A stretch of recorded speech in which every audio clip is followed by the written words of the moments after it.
When we was little, it was an episode on SpongeBob where SpongeBob makes the burger right every time. He come in a clutch, like he make the burger right every single time, bruh.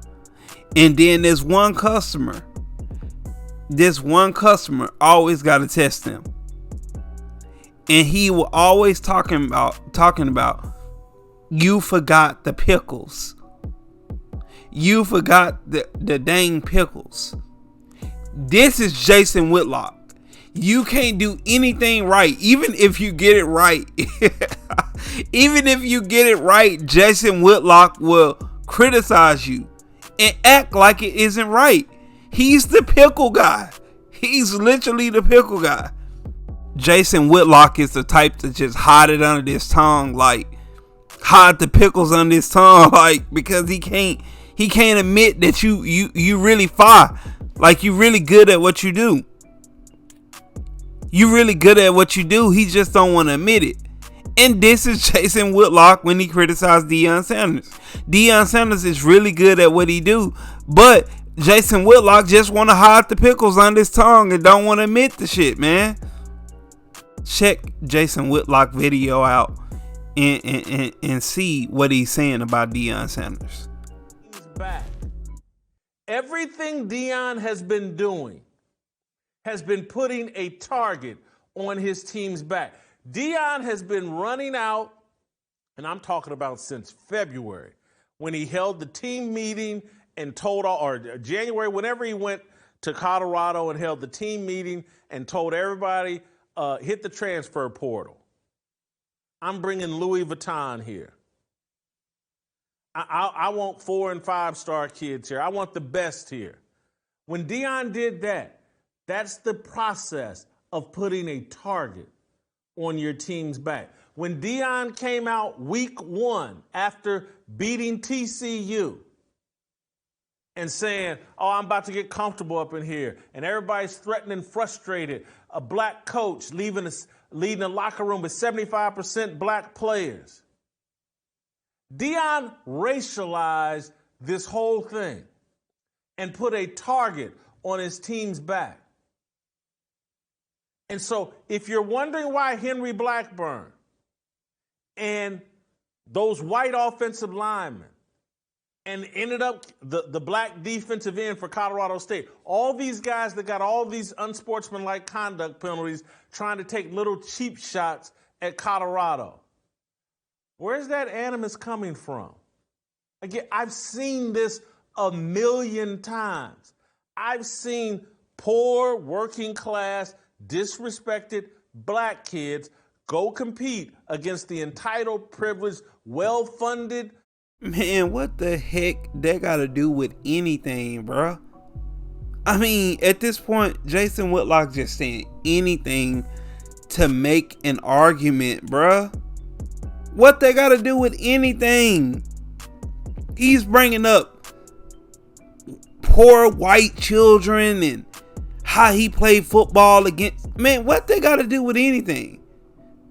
And how did he put a target on the team that went 1-11 a year prior?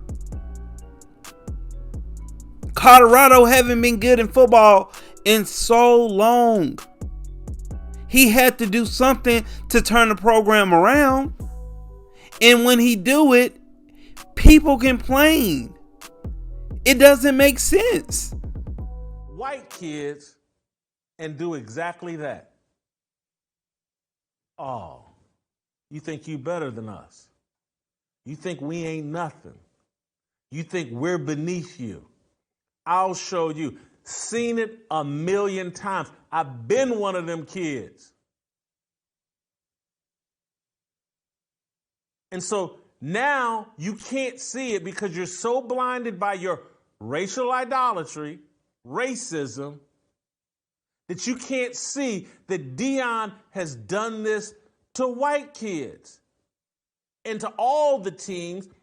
Jay Norville's black, his black defensive coordinator, they all fed into that energy that Deion has put out there, that he's better than everybody else. He's the greatest thing to ever hit coaching.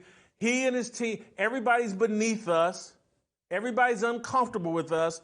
The entire Colorado State team, starting with their black head coach, starting with their black defensive coordinator, they hit Boulder, Colorado with a chip on their shoulder and an attitude and told them kids in their locker room, black and white, these guys think you're beneath them. And so they took that field with that attitude and they took their shots.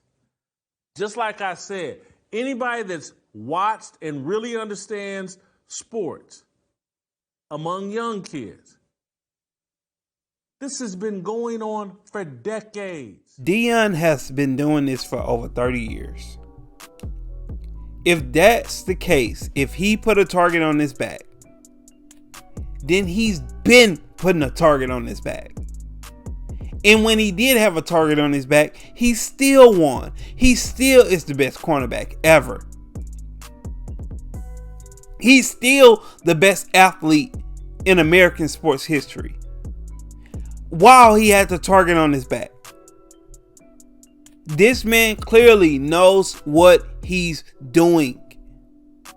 Jason Whitlock, just a hater. You're a hater, bruh. It's sad that your topic of conversation, you're questioning this man's faith in God and everything, just because you don't agree about how he do things. Bruh, you're not God. You don't control this man. Why are you so concerned about another man? It's like, it's sickening, bruh. Chill out. Go eat. You know you hungry, go eat. Go eat some. Chill out. Hey, this Free Game Podcast, hit that like, share, and subscribe button.